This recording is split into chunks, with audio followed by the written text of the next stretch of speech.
This episode of the Fiction Writers Podcast is brought to you by How to Write a Novel That Sells. Do you dream of writing a best-selling fiction novel? With the right tools, you could get there sooner than you think. Visit www.howtowriteanovelthatsells.com and unlock the secrets to writing compelling fiction taught by international best-selling author Lana McAra. Welcome to the Fiction Writers Podcast with Lana McAra, where you will discover tips, tricks, and ideas for fiction that is #unputdownable.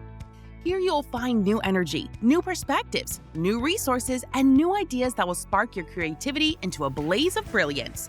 It's easier than you think. Be sure you visit our website at www.fictionwriterspodcast.com.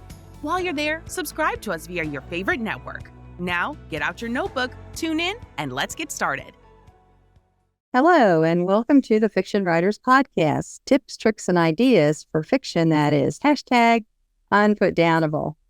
Today, I'm so delighted and excited to welcome Corey Poirier to the podcast. Corey's a personal friend of mine, and he's got a new book out, and I just had to make room to have him on today. Corey Poirier is a multiple-time TEDx, Mo Mondays, and PMX speaker. He's also the host of the top-rated Let's Do Influencing radio show, founder of the speaking program, founder of Blue Talks, and he has been featured on multiple television specials, and he is a Barnes & Noble, Amazon, Apple Books, and Kobo best-selling author. A columnist with Entrepreneur and Forbes magazine, he has been featured on CBS, CTV, NBC, ABC, and he's a Forbes Coaches Council member and is one of the few leaders featured twice on the popular Entrepreneur on Fire show. He's also interviewed over 6,500 of the world's top leaders and has spoken on-site at Harvard University. And the name of that book is Becoming the Enlightened Passenger. And we're going to be talking about that today. Welcome, Corey. Well, thank you so much, Lana. I'm so excited to be here and looking forward to conversation and also making some magic happen. Yes. Seems like we always do make magic happen whenever we talk. So let's dive right into it. What is the power of saying no all about? So, this is something that I'll say there's certain things that I think we inherently know, but we don't practice them, meaning our intuition knows them. And then I think there's things that we discover and go, oh, wow, didn't realize that. And this is one of those. So for me, at least. And so what I mean by that is I grew up in a small little town. I was taught the idea that say yes to everything and then figured how to do it later. And I thought that was the way to go. And I got confused a little bit in the later years whenever I started noticing that, I looked at somebody like, for example, Richard Branson, and he had this quote that said something like, it was very close to that. So I guess I said his quote, but it was said a little different to me by my grandfather. He just said, say yes to everything and you'll have lots of opportunity. Richard Branson's the one that said something to the effect of say yes to everything and figure out how to do it later. And I started getting confused because I was interviewing all these thought leaders and I noticed that they were saying no more than they were saying yes. And I'm like, where's the disconnect here? So I started doing some research and I found out Richard Branson's quote was actually say yes to everything you want, you say yes to everything you love, and then figure out how to do it later. That's very different than say yes to everything. Everything you love, that was a key phrase there. So then all of a sudden I could say, okay, well now when I look at it, almost every thought leader I interview says no more than the average person. And honestly, what it worked out to is it was something to the effect of 20 to 50 times more.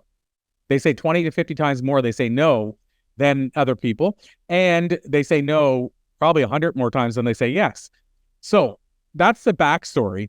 But really what it means is I've discovered that no is the new yes. And maybe it always was the yes. In the sense that when you say no to something, you're saying yes to something else. And when you say yes to something, you're saying no to something else. The catch is most of us end up having many opportunities to say yes. So if you say yes to everything, then you're maybe saying no to your family. You may be saying no to something else that you're passionate about because you're saying yes to so much, you can't do it all. You get spread thin and then you go, okay, well, I got to drop the ball because I can't do those extra 5 things. So what my discovery is the top level influencers say no to all the things that won't move the needle. Those are the key words. And all the things that aren't in line with their goal, so they can say yes to the few things that will. I'll add to that. They also know how to say no, and they know what a no is versus a yes. What I've put together over the years, both from those interviews and from my own work, is how I do that is I started this personal mission statement that says I want to be the guy who motivates, donates, educates, inspires, and entertains. And so basically I have a 5-point system. And if you ask me to do something, I weigh it and say, how many of those is it? If it's 4 or 5, it's the easiest yes without regret. If it's 1 or 0, it's the easiest no without regret. And so that's ultimately how I'm able to say, okay, this is a no right away. I know it's a no. Then the last part I'll add to this, and I know I kind of went into the no really deeply, but the last part is how do we say no without burning a bridge? And so I got this from Chalene Johnson, who was the creator of Turbo Jam and an Instagram expert. And basically what she told me is how she would say no is she'd say, I have to talk to my husband and make sure we don't have any plans for the family. Are you okay if I get back to you in a couple of days once I know if there's anything in the way? If there's nothing in the way of helping you, then I'll help you. If there is, I'll try to find somebody else who can help you. What she found is most people, by the time she got back to them, already had their problem solved anyway. But the other thing is, how do you get mad at someone that says, I need to make sure I'm not taking time away from my family that they already planned me for? So that was about, I think, 3 minutes. But in that 3 minutes, hopefully that's why I say you should say no, what I've learned about influencers saying no, how to say no, and how to decide what a no is. Yes, how to decide what a no is. I hope everyone's taking notes because this is really pivotal stuff. It's so important. I remember being in the mastermind. We were together, I think it was at Harvard. Well, when we were at Harvard in the mastermind, and I was taking notes because this same topic came up. And, since then, this has changed my life. It really has. Learning to say no, because I'm the yes girl. Yes, yes, yes. I totally get it because I was the F guy. Yeah. And then you aren't able to fulfill and you get burned out and all that stuff. So yeah, exactly. So what about the 1%? I've heard a lot of people talk about the 1%, and I don't really understand what that is. Yeah. So essentially, what I mean by the 1% is it's a discovery I had around a question. So it's important probably for context to explain why I named it that. But I had a friend of mine whose name is Doug Shepard, and he was an elite skating coach. And so like when Sidney Crosby got injured, Doug was one of the people helping him on the skating side get back into form. And it occurred to me, and Doug had spent time with Wayne Gretzky and other top level athletes. And I'm like, it occurred to me that I can't understand how, like I think about coaches for Michael Jordan, for example.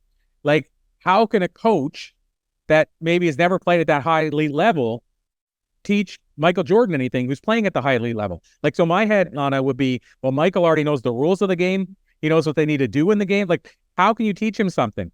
And so Doug, when I asked him that about Sidney Crosby, like, how can you teach it? And I said, somebody who's doing 99% of it already perfectly. And he said, you just answered the question, Corey, because he said they're doing 99%, not 100. So he said, they don't want me to help them with the 99. They're already doing that great. What they're hoping is I might be that new person that can help them with a fraction of that 1%, which can be the difference of an extra goal a game for the rest of their career. So the 1% to me, it means the area that we still need improvement upon. So for some people, it could truly be 1%. For some people, it could be 50%. Doesn't really matter. But the point is, it's ultimately, what is the area that if we do an inventory of ourselves, which is what I recommend doing, we'll find these spot areas that we're not doing as well or the holes in the bucket.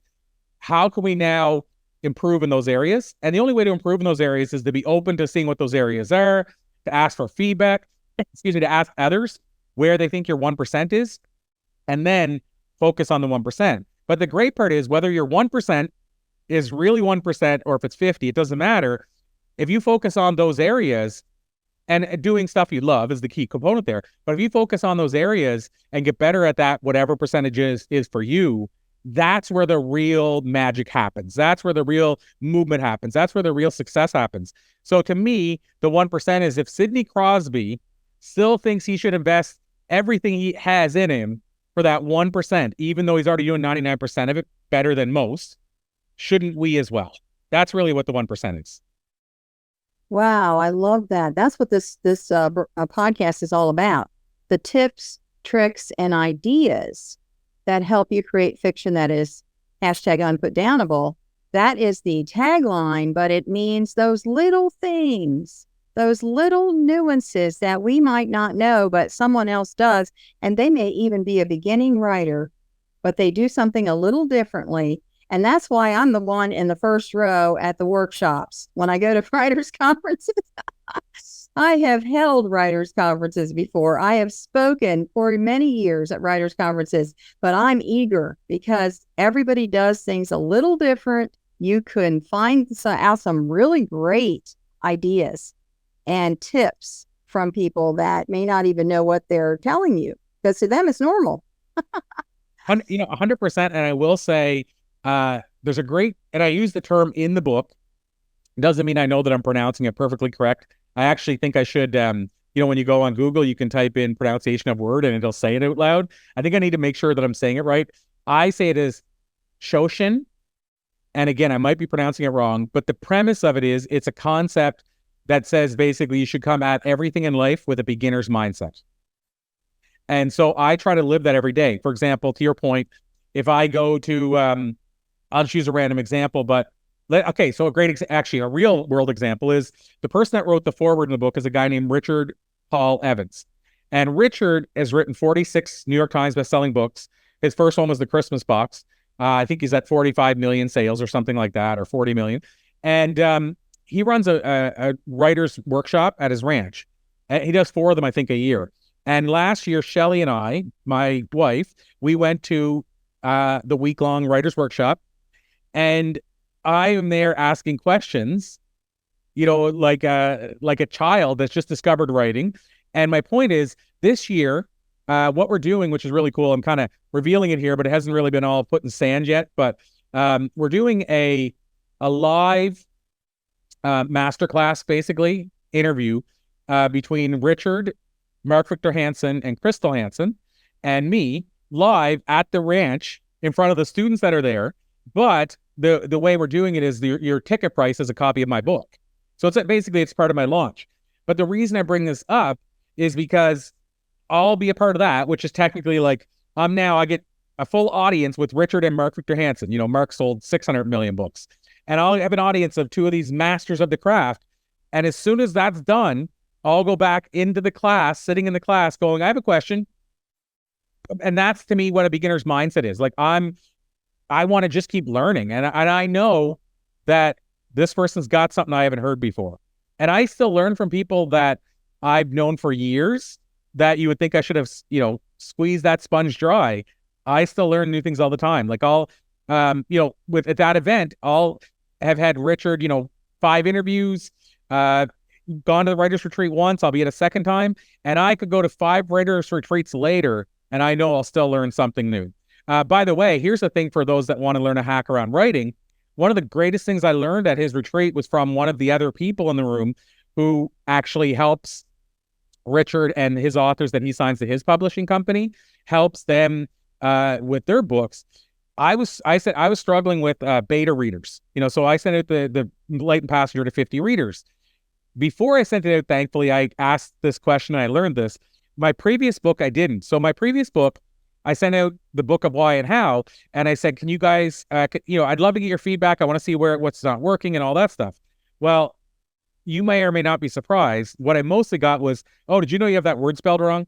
Oh, you missed an apostrophe here. It was almost all grammar. Well, that doesn't help me because we're still going through a big an editor. Like, it's going to be, so I did the same with the Enlightened Passenger, but I asked for new things. Now, I will say about 30% said, I can't help myself. Here's where I saw some errors. But again, we haven't even sent it to we sent it to an editor, but not the final editor. So it was just like, we just tried to catch what we could, but we told people that. But what this person said at Richard's event that changed the way I approached this one is I said, I want to know what made you laugh, what made you cry, what made you excited or shocked, and what confused you. That's all I want to know. Now, some people still said you got the word there spelt wrong in that place. But for the most part, I got, I didn't laugh or I didn't cry, but this, and this. Or I laughed here, I cried here. But what I'm getting at is that I learned that the tiny thing. And I said that, like that event, because I brought Shelly, plane ride, we went to Vegas first. That event probably cost me $10,000. No joke. I said, the minute I heard that, I turned to Shelly. I said, we just got our money's worth. We can leave. What I'm saying is that for my book, but also as a person that teaches other people, what I just shared with you, I'll share that over and over again. That one lesson was worth the whole event for me personally. So to your point, if I didn't go in with a get beginner's mindset, I wouldn't even ask the question of what should I do beta readers. I'd just say, I'll just do the beta readers and tell them I'm not the programmer. But I wanted to learn, and I love that. What makes you laugh? What makes you cry? I'm trying to remember. There was a fourth one, and I think I'm getting it wrong with the surprised or shocked. Anyway, and I know the fourth one was what confused you. Mm-hmm. So, yeah, beginner's mindset. Yes, absolutely. I have one more for you, Corey. It's where did you decide to take a break? Now, when you say in the book, you mean? Oh, yeah. Yes. Okay. Beta readers, where did you decide to take a break? I want an arrow at that point, because if you're really engrossed, you're not going to put it down. So I love that, and I'll say synchronicity, if you want to call it a synchronicity, is I have an interview I'm doing tonight with John Gray, as I mentioned, and James Redfield. And so James, when he did the beta readers for Celestine Prophecy, he had 50 readers, and I think it was like over 2 years. Like, it wasn't just like send them and you send them back. It was like he kept saying, okay, I made the changes. What do you think? And one of his biggest questions, to your point, was, when did you put the book down, or when did you take a break? And people come back and say, yeah, but that was for supper. He said, I don't care. I want you to like this book so much that you won't even stop for supper. Yes. But thank you, because that I didn't mention that one, and that was the one that he used, and I forgot all about it. So thank you. I never even clued in to add that into the mix of the 4 that I had learned at the retreat. So there you go. Today, that's a new thing now. Now I'll add in, where did you take a break? Because in the Passenger book, we had quite a few people, like Laura Lake, who's a part of our Blue Talks community. She said it was freezing outside, and she was walking, and she stopped to read the book because she read the first page, I think, or something, and she went out, and then she had to wait for a bus, and she could not take the book because she read the first page and she wanted in. So she read half the book, but then she broke away from it for like 2 weeks. And I didn't ask her, and I should have asked her, what was the page? Like, what was the reason? Now, she would probably say, like we all would, well, it was just because. It doesn't matter. It's still the fact that you were able to stop.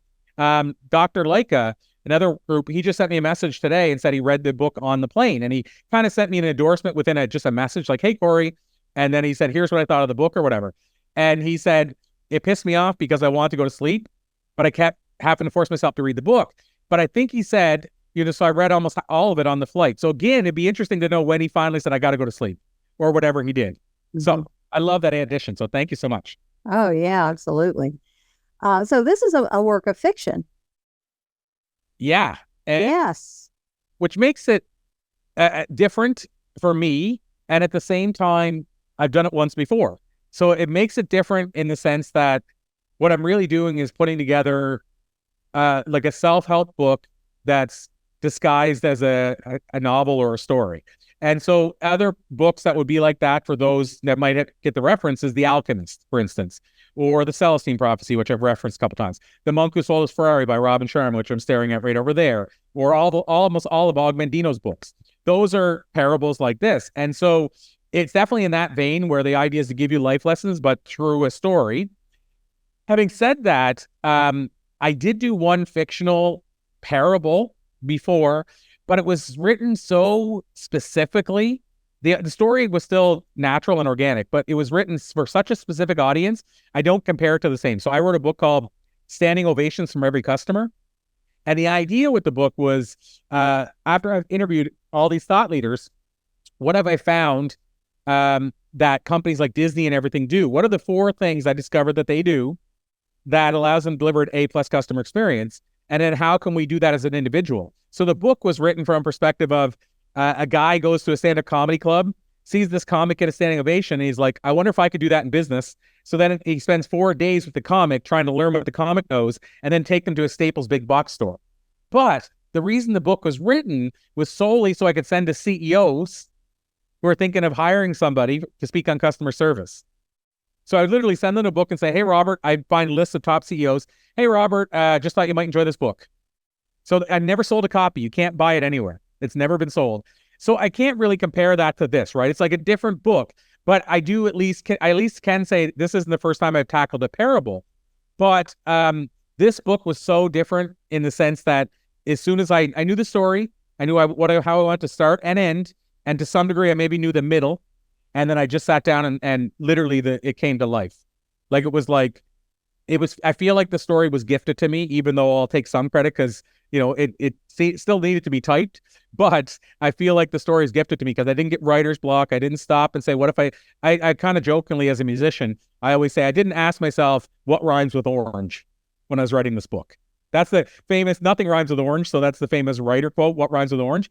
But I didn't have to ask myself about anything that fit or rhymed or worked. I just literally sat down and wrote. But it is a fictional. And the premise, which I guess I didn't say, is two strangers on a plane, Robert and Treb. Treb is the older passenger.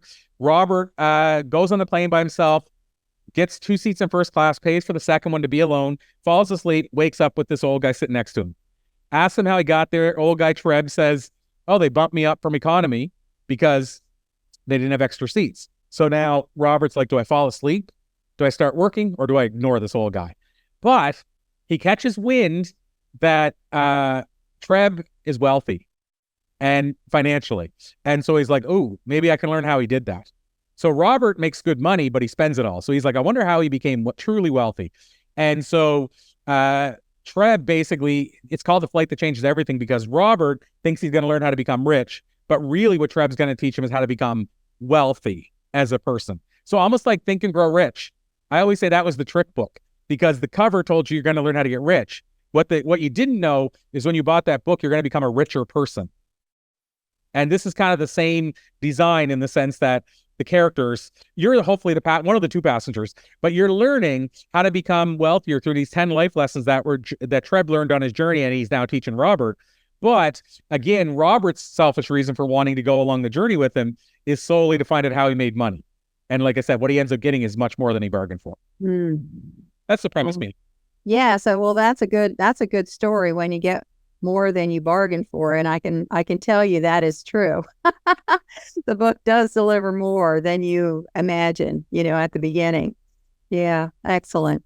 Well, we are right on the edge of time. It's gone by just like a flash of lightning. So the book is called The Enlightened Passenger. And the link for it, let me get it here. The link is enlightenedpassengerbook.com/Lana, Lana, my name. enlightenedpassengerbook.com/Lana. That's for people who are listening through all the podcasting places. You're on YouTube. It's in the description. And we are on Audible also. So look it up and definitely take advantage of that. Corey, any final words before we break? Well, I will say for those that are compelled, once they just heard a little bit about the book, if they're compelled to check it out on the website, the one thing I will tell people, because I think for some people, it's worth the cost of admission alone, is the bonuses that come with the book. So one of the things we did for this one, and your listeners, this could be really applicable to, I would say for somebody that says, I'd like to land a TEDx talk, but haven't yet, check out this book at that website link that Lana just gave you, because one of the bonuses alone out of 5 is it's a 90-minute training built around the bigger program that we put out to allow people to land their branded talks. And I would say it's a lot of what helped 31 people in our community land their TEDx talk since January. So, if you've been thinking, I'd like to land a TEDx, what if the cost of admission was only a purchase of a $16.95 US book? So that's what you get if you check it out. And then the other thing is, I did a talk at Stanford, we never aired, about what I've learned that the Apples, Disneys, Harleys, and what have you do that allows them to charge more than other companies that compete with them. And I've dialed it down to how we can do it as an individual as well.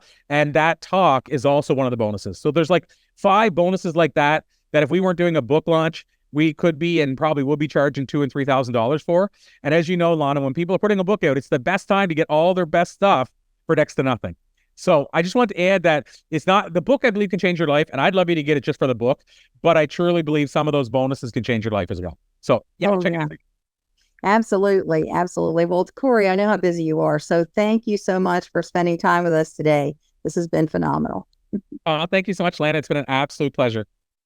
And thank you for being with us today. My name is Lana McAra. See you next time. Thank you for tuning into the Fiction Writers Podcast with Lana McAra, where we share tips, tricks, and ideas for fiction that is #unputdownable. Remember to visit our website at www.fictionwriterspodcast.com and enjoy even more great episodes like this one. Again, while you're here, subscribe to us via your favorite network. We look forward to seeing you next time on the Fiction Writers Podcast.